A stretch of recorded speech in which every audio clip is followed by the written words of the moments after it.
E te manawa whenua o te ki nau mai tāhuti mai ki te whare kōrero o Marae ko Miriama Kamoahau. Tēnā koutou i tēnei ata. Tērā ngā kaupapa tōranga pū i te whanganui a tāra e tōtoro ana atu ana ki ngā kokona o te motu. Politics affects our whānau, whenua and future. I tēnei wā tonu, he huringa nui kei te haere a ko ngā raru a te Pāti Māori. Tētahi o ngā take so much raru with te Pāti Māori.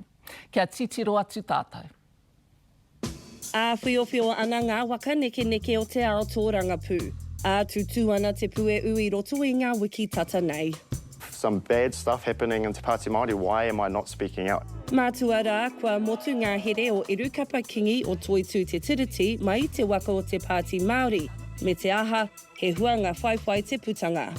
It's very much a model that is a dictatorship model. He said that you're operating a dictatorship model, Mr. Tamihere. What do you say to that?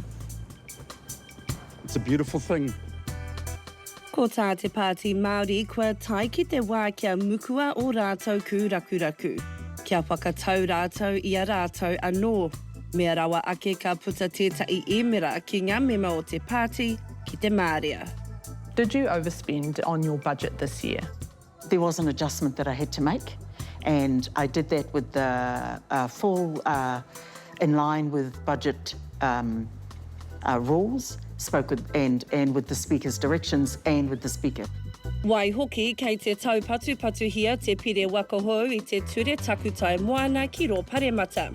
Ki te waka manahia tāua pire, ka turakina ngā kōkinga o te hia te koutou kua pahure ake nei. To me, it feels like mocking the judicial system, you know, having no respect for it. Feeling that any time they can just override it when it suits them. I tēnei wā tonu kei te āta titiro te komiti whiriwhiri i ngā take pūtea waka paunga hoki i te pere pairewa waiture. E āhei ai pea te waka kore te tā momo rānei i te tiriti. Ko rawa ngā ngaru ka rere te nehu i te wanganui ātara. Me te pātai ai kei ngā ngutu o te Marae, he aha atua nō kei tua. He aha hoki ngā pānga kia ngai Māori. O kei ko nei a te ururu o Flavel, tētahi o ngā kaiarahi o mua a te Pāti Māori. Tēnā koe te rangatira. Tēnā, Miriama, tēnā koe. Tēnā koe. I've been wondering as I've been watching this raru go down at Te Pāti Māori, what the co-founders, Peter and Tariana, would be thinking as a former co-leader. Kia ho whakaaro? A little bit of disappointment. I think that there's a lot of issues going on right now, such as the foreshore seabed legislation and other bits and pieces that have been going on that have huge impact on our people. We need to have a consolidated view about what our people think about those sorts of legislation, and indeed have a consolidated look as being a coherent party that's able to present our case to Parliament. I don't necessarily see that at the moment, but more importantly, I think just the dynamics of people that have been involved with the party from top to bottom has been a bit of a disappointment that we haven't sort of kept this sort of discussion in behind closed doors, because that's probably the best place to keep it and try and sort those sorts of issues out. So, and I hear that similar sorts of views from people that come to me, or I hear or come across, saying they're a little bit disappointed, a little bit sad about what's been happening, and wanting to be sorted out quickly so that we can prepare for the next election. Where does the responsibility for getting that right lie with? I mean, the leadership has been described as akin to a dictatorship. What do you think about that comment? Well, I think it's fairly clear that in political parties, everything does and is moved and shaken by those at the top, how they decide to run the political movement, and those who support the movement, they're the ones that have to take responsibility for things for the look of the party, how it's presented, how it presents itself, all those sorts of things fairly and squarely sit at the top with the leadership. And what do you think it'll do for Te Pāti Māori, for the chances in the next election? I think it'll be dented unless it's sorted very quickly. There's high expectations from our people in the communities across the motu, because the Māori Party has served an important part in the political realm of the last 15, 20 years by having the ability to be freely open about expressing a view of Māoridom in the best interests of our people, and indeed, as said by the Constitution, anything that impacts on the relationship of our people through Te Tiriti o Waitangi is where we've been able to have a free rein to be able to present those views. That is in crisis at the moment, and our people, I think, expect right now that there's a need to urgently move towards dealing with these issues. We have 1 year to the next election. There could or could not be a possibility of being a colleague, a hoa haere for the government of the day, who knows? And as I've said on a number of occasions, if one of those major parties needs you to get over the line to be the government of the day, they'll take you all right, no matter what, and we've seen it in the current political climate right now, and Te Pāti Māori needs to be in that position to be able to centre itself as being an appropriate partner to be able to sit with a governing party. Now, does that mean that you agree with everything they do? No, of course it doesn't, just in the time that I had, and Tariana and Pita. But you've got to, one thing I learned in politics is relationships is the key. You've got to have relationships in order to move anything, and you've got to be the government of the day, or else you get nothing. And that's what our people want. They want something. They want to have some of these matters addressed, and the only way to do that is for the Māori Party to be clear and ready to go, to be coherent, to offer good policies and present those to our people before the next election. I think they can do it. It was. Oh, okay. Let's come back to that in a moment. It was interesting to hear, or to see rather, the release of the email in regards to Eru Kapakingi, and I'm curious about your thoughts about that, especially around this notion of trying to keep things in house. And clearly, there was no intention to do that where he was concerned. Yeah, I mean, on one side, you could look at it and say that Eru was in a position of influence as a senior member of the leadership of the party. He chose that things weren't necessarily to where he believed was appropriate. He issued a statement, and one thing I learned from Tariana Turia was if you throw a rock, expect to get a grenade back.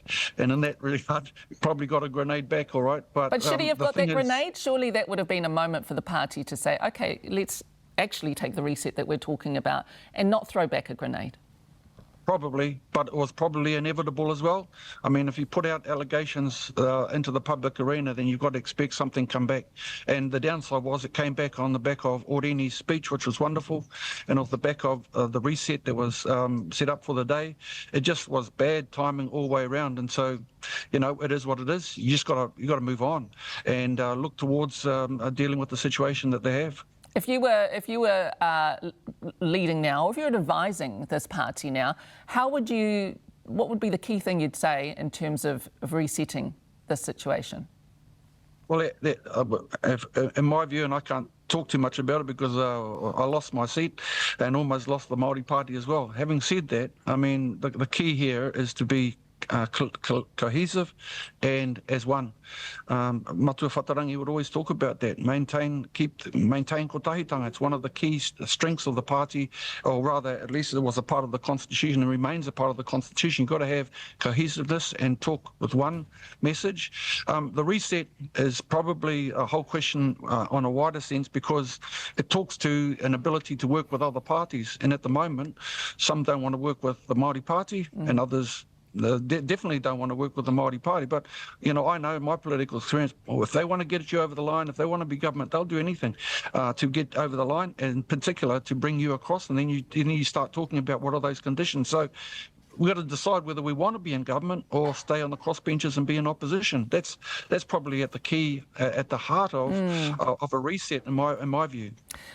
So let's just broaden this. I mean, MACA is going through the House. What's the real impact for Māori if that Takiwātanga bill goes through as proposed?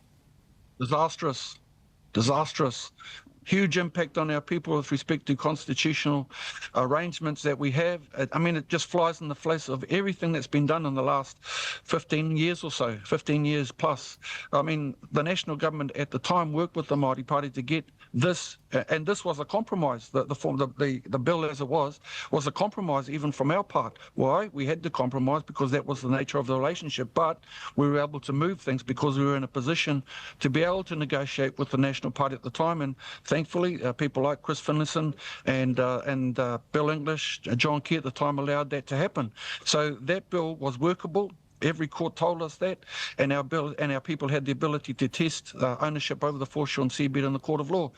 we have this, the new national government, for whatever reason, has chosen just to basically chuck all of that out the door and strengthen, I suppose, that's in the law, but strengthen the levels of need to prove this and that. I mean, it's wrong in every which way you look at it. Constitutionally, in the face of the law that's been set, to take us back 20 years or so, in my view, is disastrous for what we achieved over this time.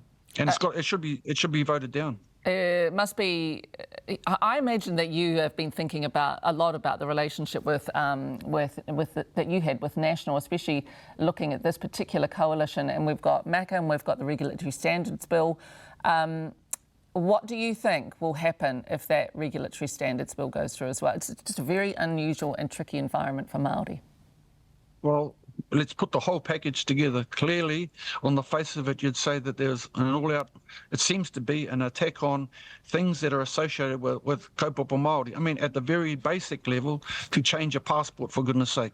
Change a passport, to not allow, signs in Māori. I mean, that's at the very basic level. And then at this high level, we're talking about rights and obligations through the treaty. It's no wonder that our people have done hikoi, protested. I mean, it's just a sad, sad day for Aotearoa that we find ourselves in this situation, which is why our people are calling for change in whatever way that might be. And you have change if you have influence with a governing party. So knowing all this, and we do have to wrap, Aroha mai, but so very just quickly, if it came down to it, should the Māori Party work with National next year?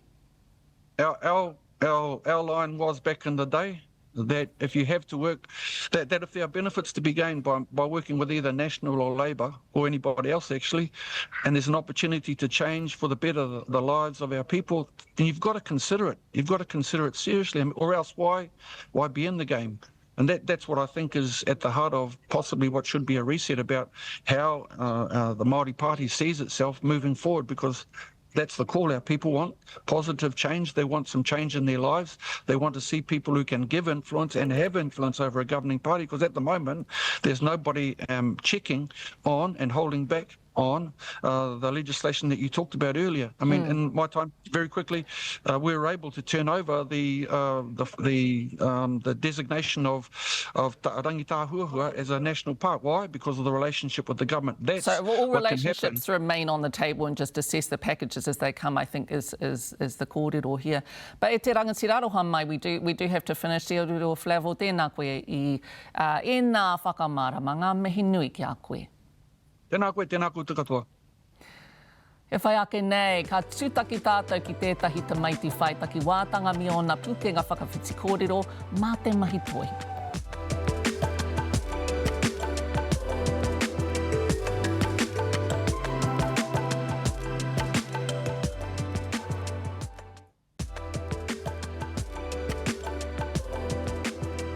He whakaaro Māori tō te kupu Māori mō te Takiwātanga. Takiwātanga is a term describing how autistic people experience the world in their own time and space. Ānei, e whai ake nei. Ngā kōrero mō tētahi a whānau i Wanganui me tā rātou te maiti I hotu manawa e whakawhiti kōrero ana mā te mahi toi.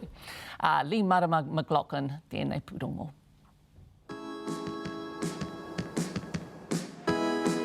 Me I mai kia Makaire. Te kingi o te pātū watawata. He te maiti Pākeki, he te maiti auaha. Kei te ngāhere koe Makaire, e tēnei wā. At only 8 years old, Makaire is already an artist. I think a lot of his creativity is just what he's seeing, how he sees the world, how he perceives it, and he just runs with it. Diagnosed with autism as a toddler, Makaire is yet to speak, but as his mama says, his art is his language. No mai ki tōna arts gallery. This is the world through Makaire's eyes. Really beautiful to watch this one come to fruition.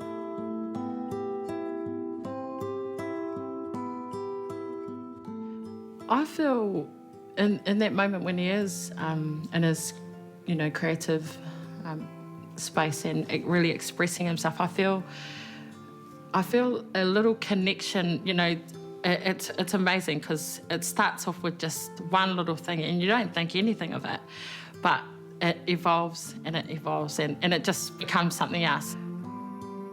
And this is the mahi that he done after the hikoi in Poneke and Te Wanganuiatara for Toitu Te Tiriti.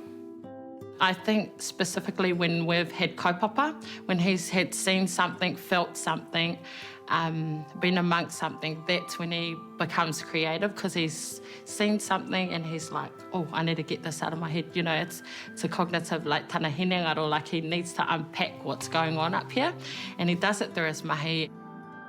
Kai ngā kau aia makaire ki ngā mai toi, he momo tonu no tōna pāpā. Kai tōra?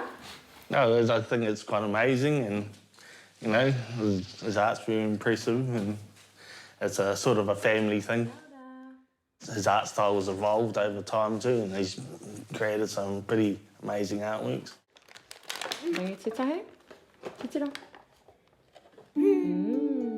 But navigating Takiwātanga can be tough.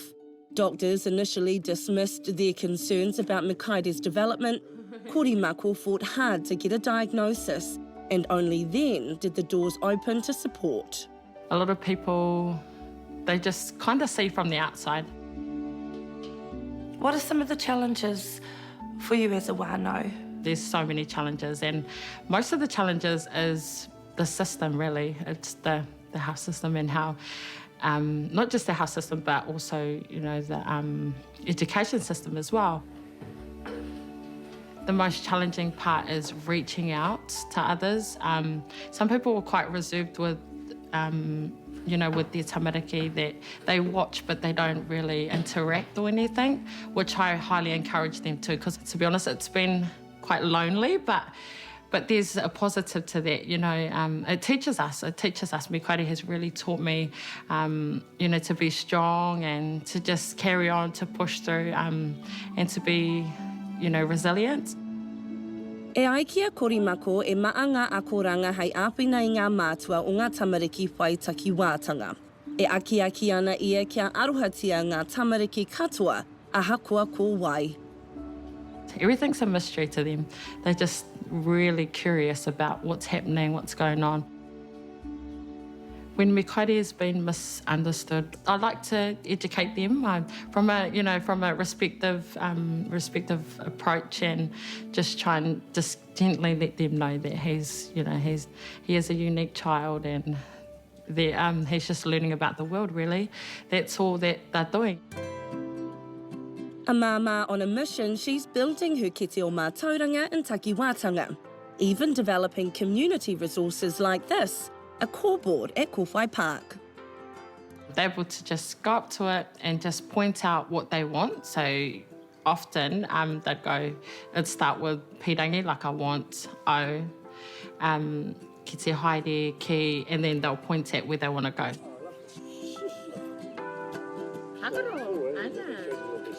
There still needs to be a lot of awareness around, you know, around our tamariki Takiwātanga, tamariki, you know, waikaha, all of our tamariki, so that we're all on the same waka, paddling the same way, and you know, it's such a big journey. It's such a big journey, and I know a lot of people will, you know, will align with what I'm saying as well.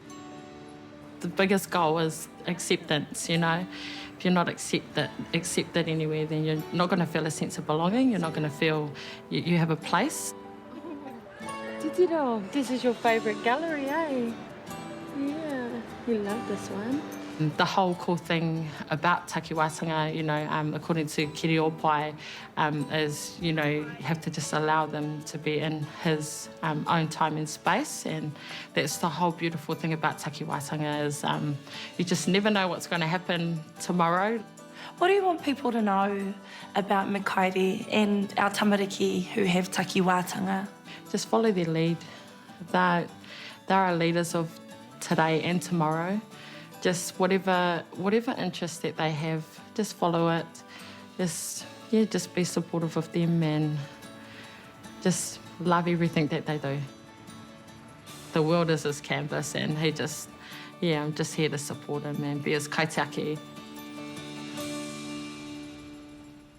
Oh, I love that. The world is his canvas.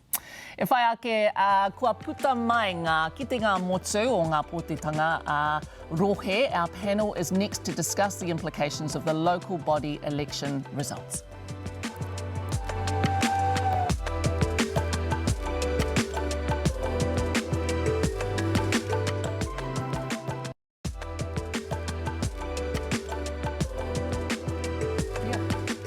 Nau mai anō, kua kaute ngā pōti motu hake I roto I ngā pōtitanga a rohe.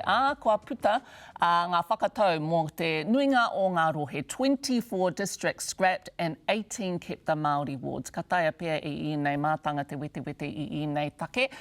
Kei taku taha te mema paremata o te rōpu kākāriki a Huhana Linden me Elijah Puet. Te mema o te kaunihira a rohe o Horizons. Tēnā kōrua. Lovely to see you both. Ngā mihi nui kia kōrua. Mōrena. So you both got to hear what the Ururua had to say. We're going to come to our local body elections in just a moment. But curious, ia hou whakaaro, what did you think of what he had to say? E mihi nui atu ana ki taku matua te Ururua, the wisdom and the experience and the need for us more than ever now to mahi ngātahi on these really big issues. And MACA taku taimana's coming back into the House for the third reading this week. You know, kia matara tiwi Māori. What are you thinking, Elijah, as you see the raru I te Pāti Māori? Well, let's be honest, this isn't the first time that a political party has seen such level of dysfunction so close to an election. So it's not just Te Pāti Māori on its own, there are others. You look at Labour 2017, Greens haven't had a good go in the last 12 months alone. Te Ururoa's right, now's the time for us to reset, but I think now's the time for us to renew what it is to be a Pāti Māori, a Māori Pāti, how it is we're going to embody our values, our kaupapa and our tikanga and our constitution. And just after losing Mrs Turia earlier this year, how is it we're going to wakamana the ohaki that she left behind and the legacy that she leaves behind for all of us to carry.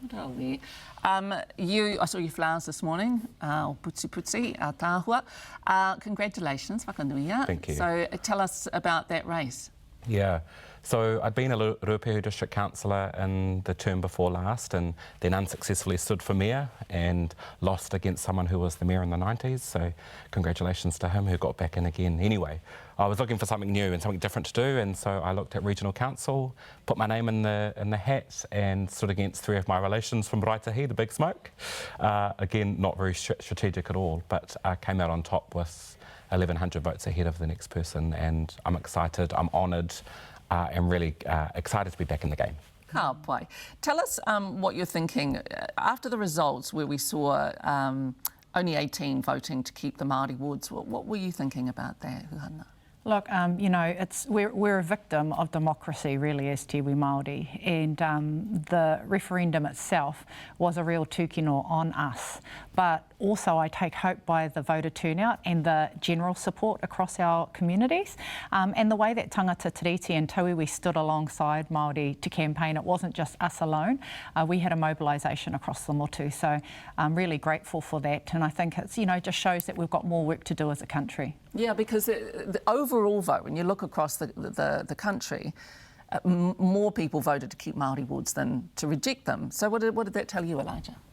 That's what the government was trying to do, which was get rid of Māori wards, was never going to work, because the sheer numbers of people that are in support of this kaupapa is more than those that are naysayers and against it. You have little pockets like Kaipara and others that just are vehemently against it. But I think if you look at the benefits that have come from Māori wards and constituencies in the last 3 years alone, has the world ended? It has not. Has democracy been strengthened? Has decision-making and local governance been strengthened and empowered? Absolutely it has. That's what we need to focus on, and what are the benefits that come from it, not looking at it as separatist politics or a Māori going to get more of a say than others. We all want Aotearoa to be a better place for our grandkids. If you're Māori and if you're Pākehā, it's the same. Let's get on board and let's get it done together. And that's what I'm really committed to doing in the next 3 years. What happened in Kaipara? Well, you know, Sorry to bring it up. That's a thing. They had already voted to cancel Māori wards previously, so we knew that there wasn't going to be the opportunity for community for Kaipara District Council. But we also still had Northland Regional Council vote for Māori constituencies in the Kaipara. It really goes to the heart of local democracy and local government, the fact that designated Māori voice is needed at the council table. And, you know, this is all just a part of a journey, I guess, in honouring Te Tiriti.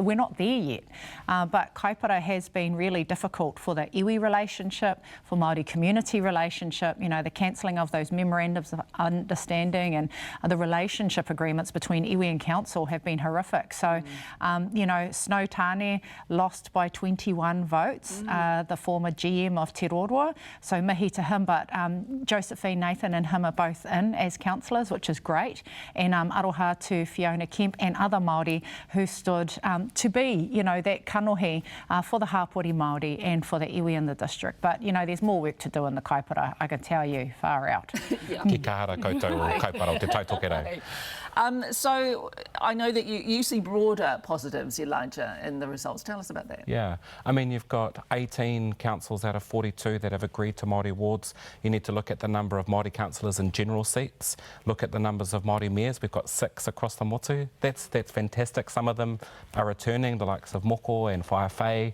and Kawerau. All of these people, though, you know, these are great positives, not just for Māori, but for our nation. And we sometimes forget, yes, we didn't quite get all of the Māori wards over the line, but look at the sheer numbers of Māori councillors across the motu, Māori MPs in Parliament. It's record numbers. That's a huge positive, and that's what we have to focus on. And if we're thinking about renewing things like Te Pāti Māori, now's the perfect time to do that with so many young budding politicians coming through the ranks. Yes, but how do we lift turnout? Because, oh my gosh, they were shockingly low. Well, I must pay tribute to the way with which iwi, Māori communities and tauiwi all stood up and said we must mobilise, and I think the referendum really pushed that. But, you know, garnering that young Māori voice, knowing that we are largely a youthful population, is an ongoing challenge. And this was a bit of a dry run for the general election, really. And we had some massive voter turnouts actually in Taitokero in the end. So that's a tribute to everyone in community, intergenerational connection and those conversations taking place. Tāmaki Makaurau, not so high. But, you know, ultimately we are a young people as Tiwi Māori, and we need to look at how we can increase our younger voters to participate and not feel pāma mai, not feel he manawa that we didn't get this across the line, because we've got the general elections and we need to make this a one-term government. I think too, to think that rangatahi are disengaged from the system, I think is disingenuous to us, because often people say, oh, rangatahi are not voting. We don't see ourselves in these systems, right? And the system is vehemently against us as rangatahi and us as Māori anyway. We're not disengaged, we're disempowered, because we see current members of parliament and people in local government who just don't look or feel or talk like us. And so until we start taking over some of these areas of influence, that's when rangatahi Māori are going to be engaged. I think too it talks to the system, the voting system of, you know, getting a voting paper in the mail. You know, who has a mailbox nowadays? Like, I get my rates bill and that's kind of about it. We need to modernise. You know what I mean? Like, the whole system, it's privatised. Local government elections are run by 2 private companies. Is that right to be doing that in 2025? And you have to go to a frickin' New Zealand post box to put your vote in. Like, that's just it's snail mail. Like, it's 2025 e wama. Morena. Yeah, we need an overall overhaul of it all, don't we? Oh, that was a little poem that I just made up. Might be able to use it as a way to get people moving. Ngā mihi niu ki a kōrua. It's so good to have you both here, to have your wisdom and your expertise on this kaupapa. Ngā mihi. Kia ora. Kia ora. All right, ka tia te iwi, kia whakairia hia ke te kōrero ki tara a whare, e ko nā mai.